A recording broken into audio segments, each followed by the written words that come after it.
Good morning, everyone. Good morning. Meeting to order. Welcome everyone this morning. These people who the board of Big Garden rules. We have a very special guest in the audience there in that red and black and white tie over there against the wall. Seems like there's photograph over there on the wall too. Almost a spitting image.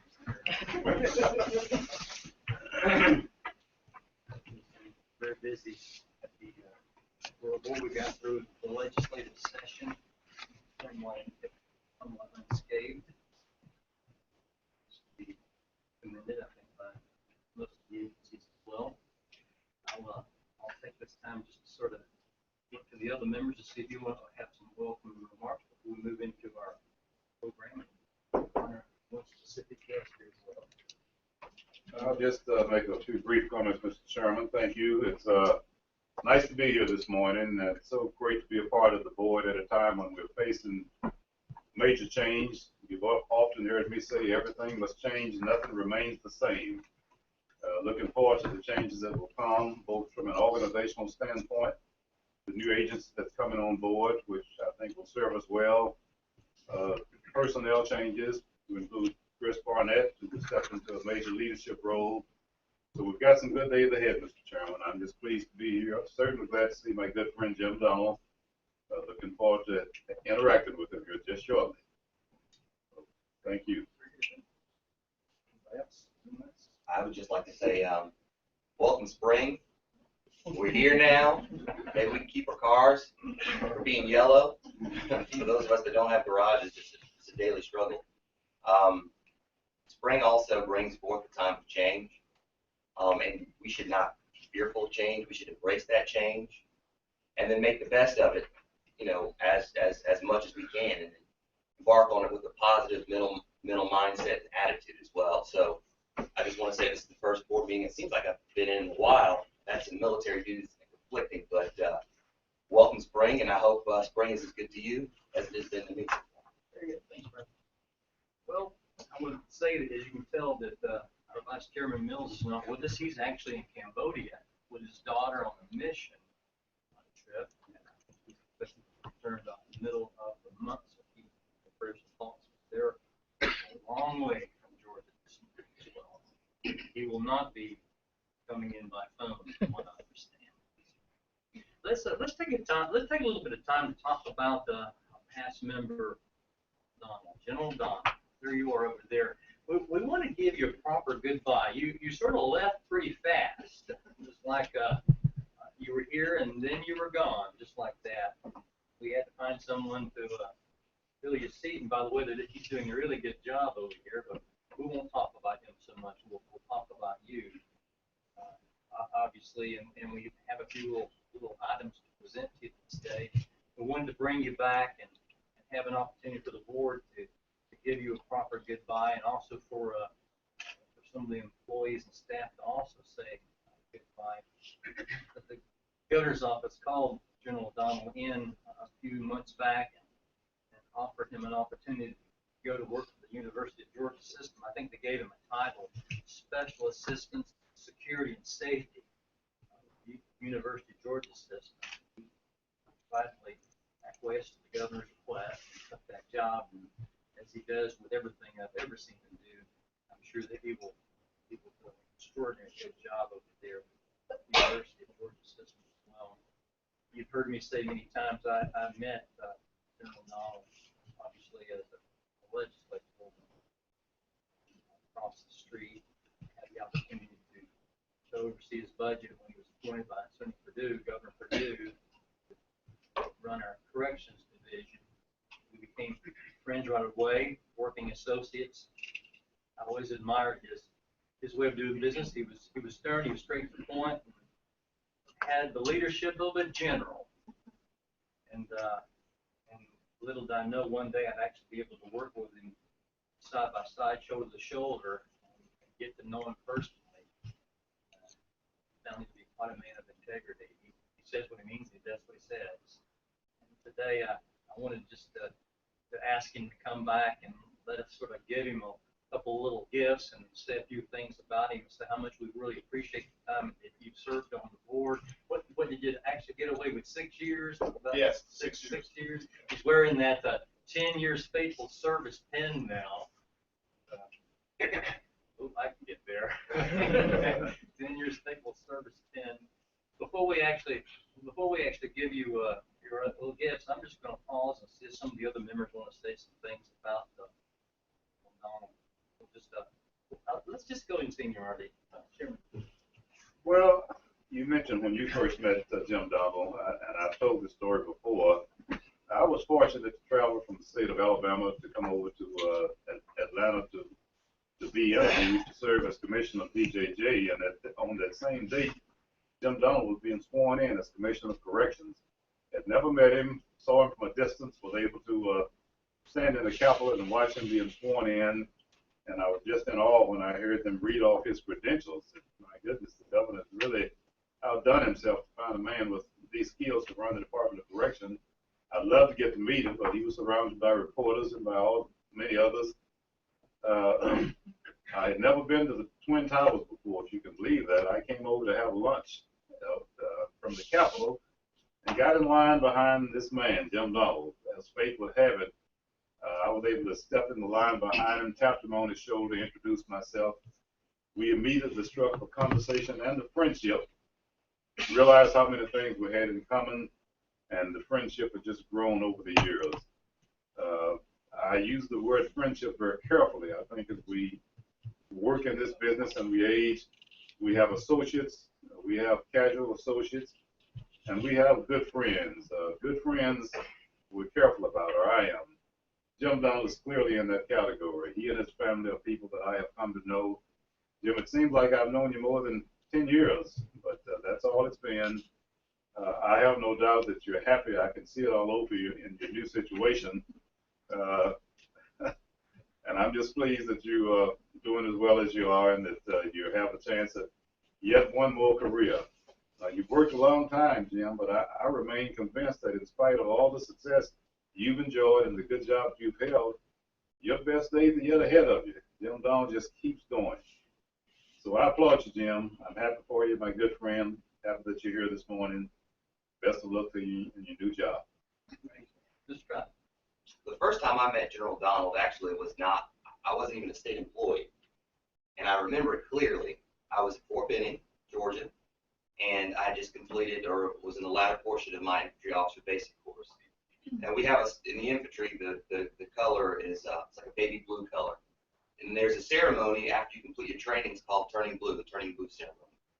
And General Donald was our guest speaker for that occasion. And I remembered him. They read off his resume, and I was pretty impressed. And I wasn't new to the infantry, but just the awe and prestige behind having a 2-star general. I don't know if you knew this or not, but when you're in the Army, anytime somebody says general, everybody like loses their mind, like they're gods among men. So that's the first time I had an opportunity to see him.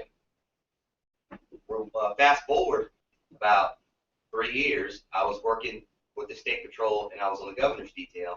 And I remember the commissioner at the time coming into the governor's office for some type of ceremony or something. So I built up the courage to go and approach General Donald and said, "Hey, sir, you probably don't remember who I am, but I remember who you are. You gave a speech at my Turning Blue ceremony." "Oh, is that right?"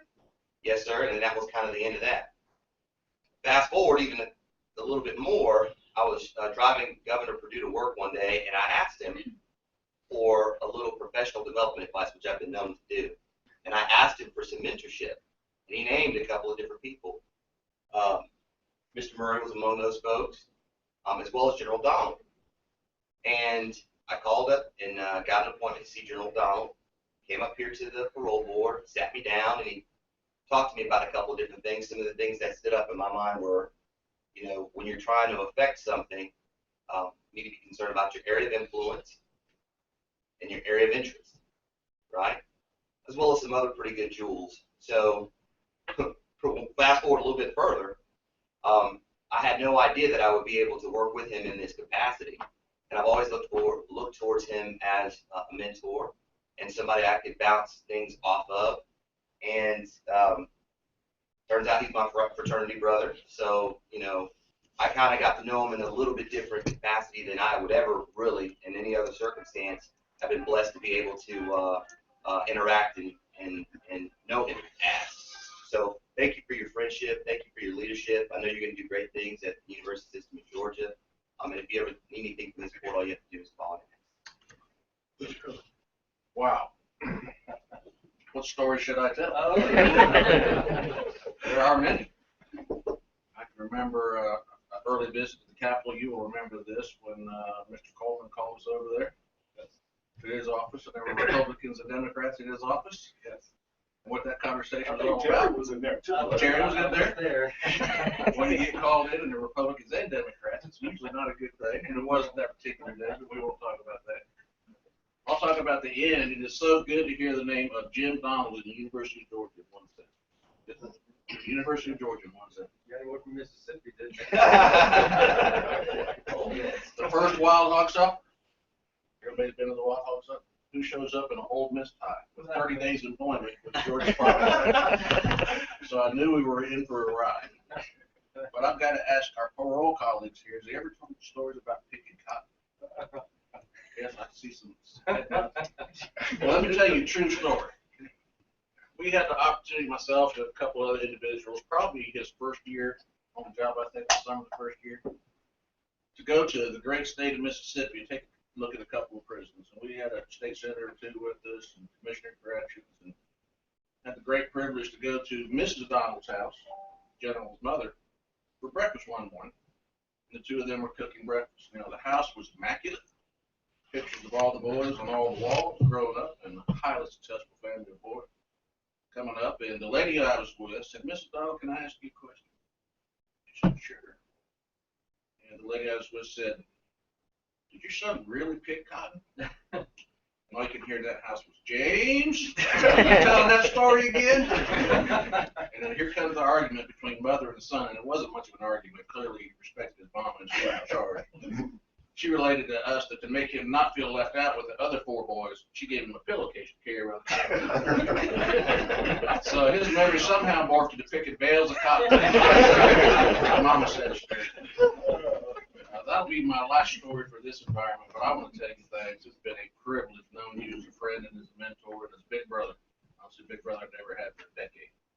And I would not be nearly successful. Many of us would not be nearly successful if we'd not come into your area of influence. I remember that story as well, perhaps, and many other stories. So thank you for what you've done. Thanks for what you're going to do for the University System of Georgia. And God bless you. Just Donald?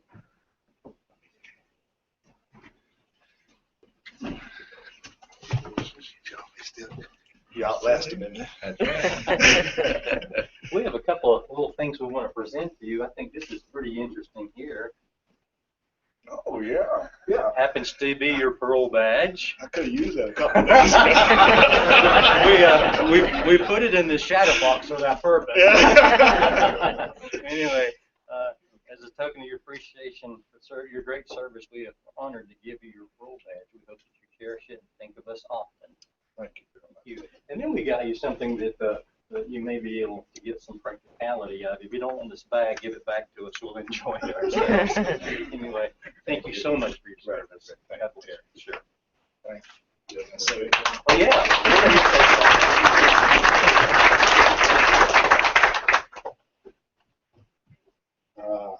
if it's what I think it is, Chris, we're going to have a great golf season. Well, why don't you open it and let's see what it is. Well, was it Rabbi Ben Gaza? Grow along with me. best is yet to be. The last of life of which the first was planned. Our lives are in his hand, who said, behold, I planned. This is going to get me to the last of life. That's if the ladies in the hall, out there following instructions. All right, see that? That's a GPS, not to get me lost traveling from throughout Georgia, but just on the golf course. I need the distances. When you get old, you need to conserve a lot of energy. They don't understand the significance, which you, Mr. Director, explain that to them later. Absolutely. Yeah, it should be worth two strokes against you. It seemed to me like that confidential assistant must have told. Let me just tell you that, I had a reputation of being a general officer, but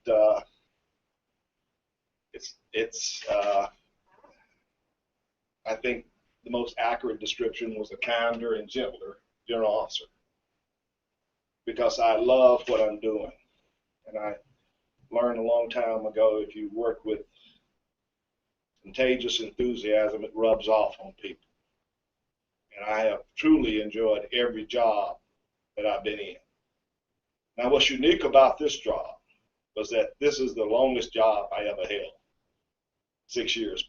As you know, in the military, you can count on moving every 3 years or so. Until then, it was 5 years in the Department of Corrections. And I'm always thinking about the future. And when presented with an opportunity to transition smoothly and not being dictated the circumstances, the governor's chief and I talked about maybe transitioning through the university system, which I had longed to do. And so my job for the next year, and depending on what I want to do after that, a couple more years, my job for the next year is to come up with guidelines and standards for the university police departments. Now, there's 28 departments in the university system, with chiefs, law enforcement agencies, small one like Bainbridge, large one like UGA. So I will leave here today and go forward and work with one of those chiefs on some of the ideas that he has this morning. There's a lot I could say about this experience, but you've heard me say on the board several times, what is unique about all of you is that you wake up every morning knowing that you can make a difference. And the rest of Georgia sleeps well at night because you're on watch for them. I was sharing with someone recently that you can go 360 days a year, and people seem to remember only the 1 or 2 days that you had some challenges. But as I've said to some of you, you know, that's a subject of a joke that I've told to a few of them. They don't have to tell you. I remember the story, that great story that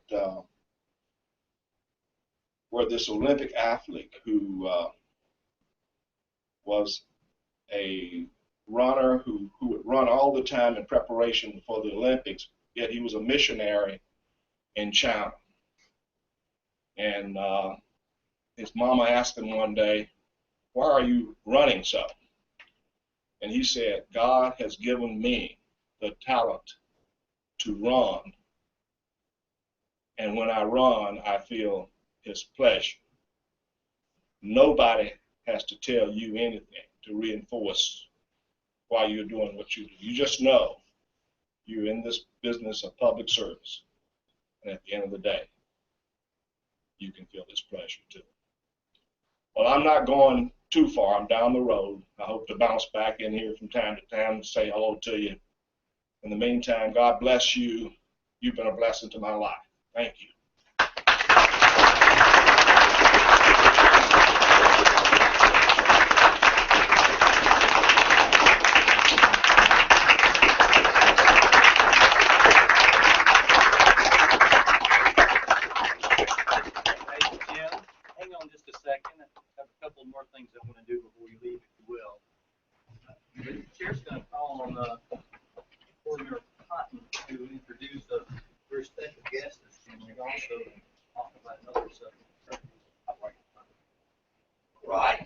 this time, I would like to welcome Assistant Commissioner Dan Holtz of the Victim Services, Department of Victim Services here in Georgia.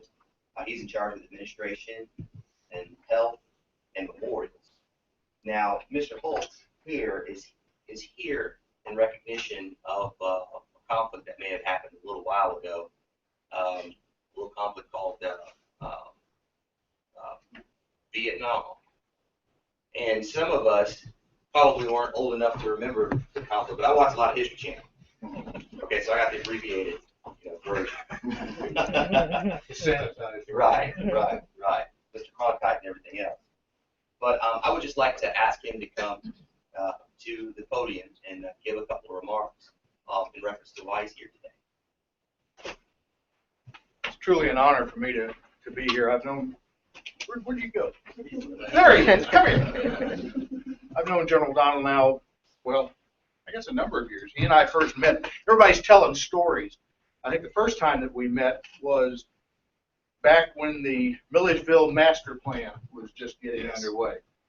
And he and I were at a meeting in T.J. Walker's office over at the Peachtree building and talking about what we're going to see happening down in Milledgeville in terms of all the prisons that were down there and the Central State Hospital. And we have a state veterans home down there. And so it was an interesting meeting. And he spoke for several minutes.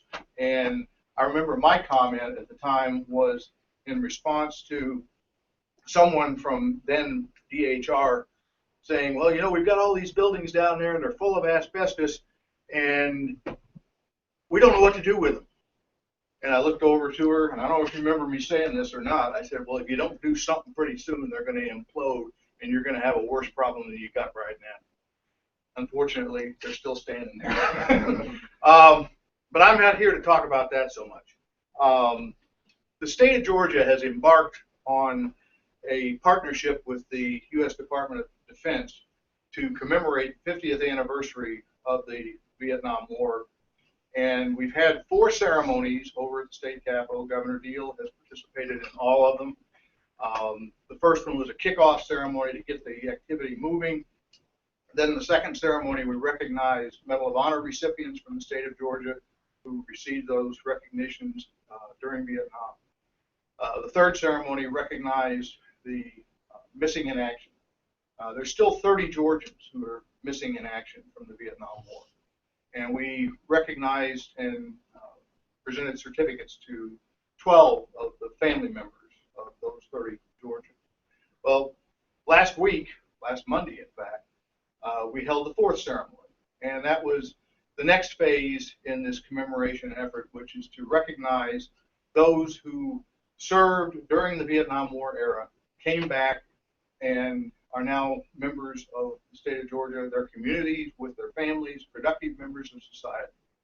And we presented a certificate of honor to, I guess it was it 12, John? Yeah, 12 who represented, no, 18 who represented various organizations. But there's 234,000 Vietnam veterans who are living in Georgia. And we plan on giving a certificate of honor to each of these Vietnam War era veterans. So it's my pleasure and my honor to present you with one of the first of these certificates. The state of Georgia hereby salutes James E. Donald, Major General retired, United States Army, for his honorable service during the Vietnam War, September 1970 to May of 1975. Signed, Nathan Deal and Pete Wheeler.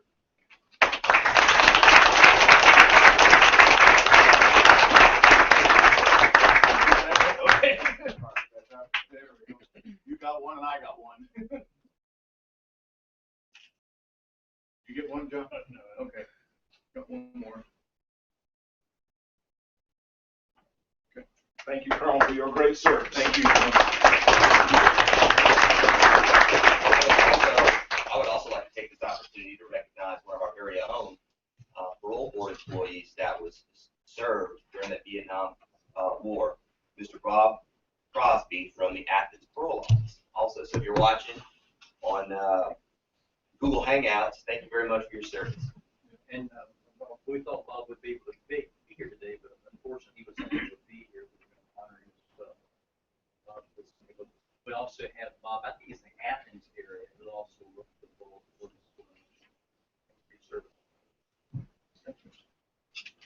time, the chairman will call on our chaplain, Chaplain Hill, to come and offer prayer for us in our agenda. Good morning, Mr. Chairman, board members. Let us pray. God, we thank you and we love you for all that you've done for us, all that you're doing to us, and all that you're going to do with us. God, we pray now for wisdom, knowledge, and understanding. And God, we thank you for what you did one Friday that allows whosoever believes in you to also change. In the name of thy Son do we pray. Amen. Amen. Members, you have your agenda in front of you. Chair will ask if the agenda, if there's a motion to approve the agenda. Give you motion. Motion to a second. I'll second. Second, all in favor, say aye. Aye. Any opposed? None. Agenda approved. Now we have the minutes from February 3rd. Before those minutes were emailed out to you, so I'm sure you've already had an opportunity to look at those minutes. Look over them to make sure there are no corrections made. Are there any corrections? If not, the floor is open for a motion to adopt the minutes from February 3rd. I'll make that motion, Mr. Chairman. Is there a second? There is a second. All in favor, say aye. Aye. Any opposed? Hearing none, those minutes have been adopted. We also have the minutes from February 24th, which was diplomacy appointment for Kissendinger. Those minutes also were emailed out to you. I'm sure you've had an opportunity to look over those, but just in case, are there corrections that need to be made to those minutes? If not, the floor is open for a motion that those minutes be adopted as well. So, there's a motion. Is there a second? Second. All in favor, say aye. Aye. Any opposed? Hearing none, those minutes have been adopted. I don't think that there is any old business that comes before us, but we do have some new business. Many of you have seen some emails in the last few days that have shown that we're making a few adjustments in the board in the area of our executive director's position. You can see that Director Nail has been placed on loan to OPB during an interim process as they're starting to stand up the new Office of Department of Community Supervision, and that position, the board is looking at installing an interim director. This time, the chairman wishes to make a recommendation to the board that we appoint Christopher Barnett, which I like to call Christopher Barnett, as who actually holds the position of the Northeastern Regional Director, as our interim director, and that his salary be set at $112,500 effective April 7th of 2015. If there are no questions, the floor is open for motion for that recommendation. I'll make that motion. There's a motion. Is there a second? I'll second. There's a second. All in favor, say aye. Aye. Any opposed? Motion carries. Now we have an interim director. Congratulations. Barnett. Thank you, sir.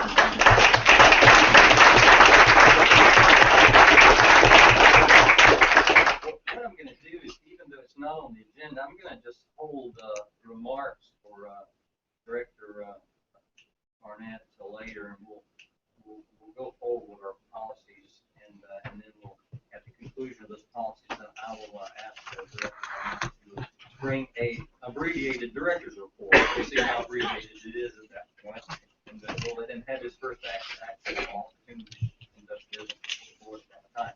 That being said, just and we'll take up our first policy, which is policy number 1.110, communications to media, public, and other agencies. Okay. So regarding revisions to board policy 1.110, the terms public affairs and public information with communications so as to reflect the new communications unit. These terms were replaced throughout policy, including under the policy heading. There was a punctuation correction in section 1.102, and the term on handling was removed from section 1.106.4. Any questions? Is there a motion to be adopted? So motion. There's a second.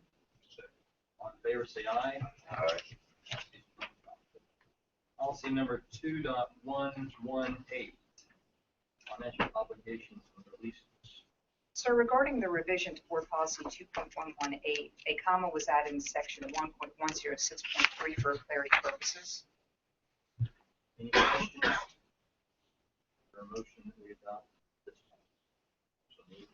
For a second? Second. All in favor, say aye. Any opposed? Like sign. Hearing none. Policy has been adopted. Policy number 2.137. Electronic monitoring. So regarding revisions to Board Policy 2.137, the title of the policy was changed to electronic surveillance so as to include other technologies such as VRM or voice recognition monitoring that / cell tracks. The term monitoring was also subsequently replaced with surveillance throughout the policy. Questions from members? Hearing none. Is there a motion? Motion, is there a second? All in favor, say aye. Aye. Opposed? Hearing none. Policy number 3.111. So regarding revisions to Board Policy 3.111, direct bank deposits, in section 1.106.1, letter from bank verifying routing number and account number was added. This addition will allow an eligible employee to submit an alternative piece of documentation to set up automatic deposits. In section 1.106.5, the dates used in the examples were updated to the current year. Any questions from members? Hearing none, is there a motion? So motion. Is there a second? There is a motion, is there a second? All in favor, say aye. Any opposed? Hearing none. Policy Board Policy number 3.118, considering resolutions. So regarding revisions to Board Policy 3.118, in section 1.104.2, text was added so as to specify that the Director of Human Resources or a designee of HR will conduct the exit interview of a departing employee. In section 1.106.1, the position of Talent Acquisition, Development, and Retention Program Director was replaced with Director of Human Resources or designee of HR with regard to conducting exit interviews. Questions from members? Motion. Policy is out. Motion, is there a second? Second. Motion is second. All in favor, say aye. Any opposed? Hearing none. Board Policy number 3.200. So regarding Board Policy 3.200, employee expense reimbursement, the reference / source materials in the header was changed from Department of Audit's policy to OCGA 50-5B-5.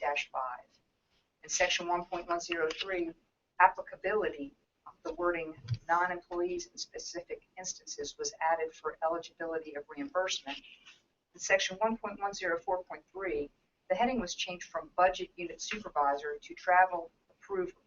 Definition of this travel approver was also defined as traveler's immediate supervisor or higher administrative authority that is best able to determine appropriateness and reasonableness for expenses.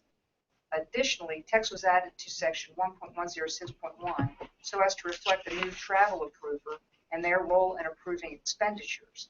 It requires that they thoroughly review transactions and supporting documentation, and that their approval certifies the appropriateness of the expenditures. In section 1.106.2, text was added which makes the traveler responsible for timely submission of reimbursement requests, the tracking of the requests through the approval process. It also states that any travel reimbursement request that is not submitted and approved within 45 days of the last day of travel may not be reimbursed. And finally, in section 1.106.6, the term Department of Audits was removed. Any questions? The motion that policy 3.200 be adopted. Very much. Motion, is there a second? I'll second. All in favor, say aye. Aye. Any opposed? Hearing none. Policy is adopted. Thank you, sir. Thank you so much. All right. Director. Well, good morning. First time standing at the podium in the new position.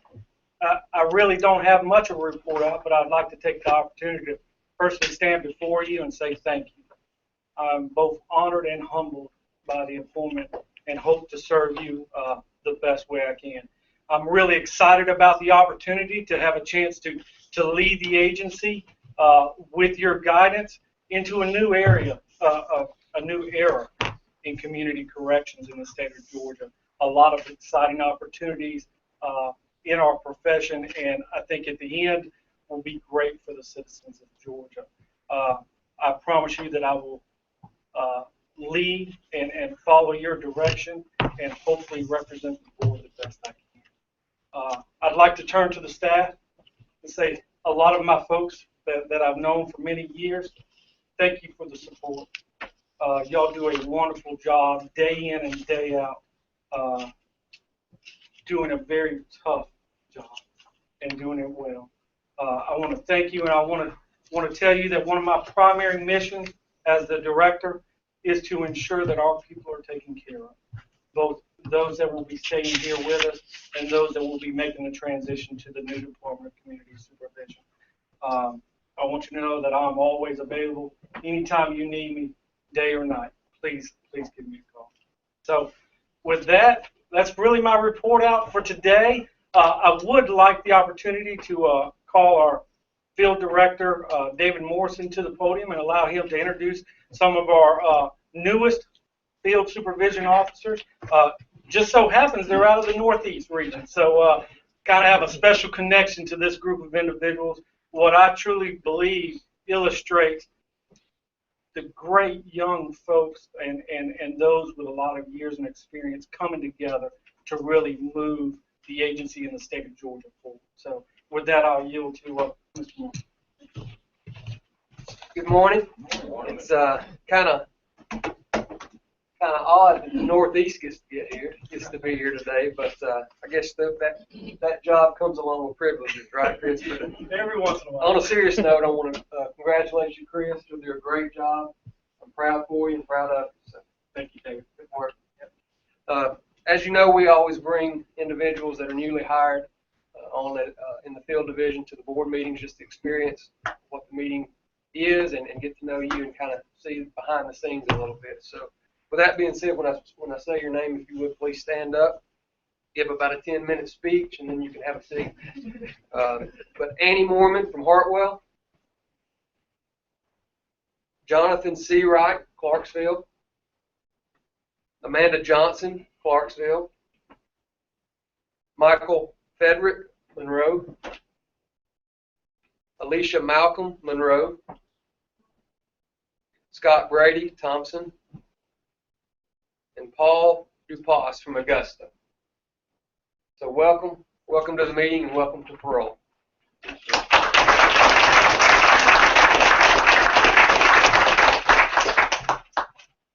David, I'm just curious, when the new agency sort of comes together and the supervision goes under a new head, will we still get to see officers come by and be introduced like this, you think? Yes, sir. I hope so, because I enjoy seeing so I do such an extraordinary job looking after members of the street. It brings a lot of respect to the job. So let's make sure that continues. Will do. Very good.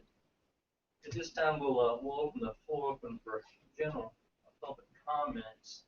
I would remind you the board would not take any comments on specific offenders at this time.